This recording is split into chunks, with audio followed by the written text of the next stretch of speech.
আজকে যে গণতন্ত্রের কথা আমরা বলছি, অনেকে বলছে সেই গণতন্ত্রকে একদলীয় শাসন ব্যবস্থা থেকে বাকশাল থেকে বহুদলীয় গণতন্ত্র নিয়ে এসেছিলেন শহীদ প্রেসিডেন্ট জিয়া রহমান। নির্বাচন দিয়েছিলেন জনগণের ভোটের মধ্য দিয়ে, জনগণের পার্লামেন্ট প্রতিষ্ঠা করেছিলেন তিনি। সেদিন এই মিডিয়া অর্থাৎ গণমাধ্যম তাদের স্বাধীনতা নিশ্চিত করেছিলেন। তার আগে শেখ মুজিবুর রহমান সমস্ত পত্রিকা বন্ধ করে দিয়েছিলেন, মাত্র 4টি পত্রিকা চালু রেখেছিলেন। এই কথাগুলো বলা দরকার, আপনাদের জানা দরকার, বিশেষ করে তরুণদেরকে বলছি।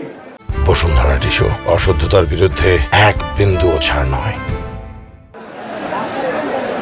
এই স্বাধীনতা পাওয়ার পরে তিনি বাংলাদেশকে 19 দফা কর্মসূচি দিয়েছিলেন, যিনি 19 দফা কর্মসূচির মধ্যে দিয়ে বাংলাদেশকে অর্থনৈতিক দিকের সামনে এগিয়ে দেওয়ার স্বপ্ন দেখেছিলেন। তার সময়ে কৃষিতে তিনি বিপ্লব নিয়ে এসেছিলেন। খাল কাটা কর্মসূচি, উচ্চ ফলনশীল বীজ এবং কৃষকদের মাঝে মাইলের পর মাইল হেঁটে গ্রাম থেকে গ্রামান্তরে গঞ্জে খামারে গিয়ে কৃষকদের উদ্বুদ্ধ করেছিলেন।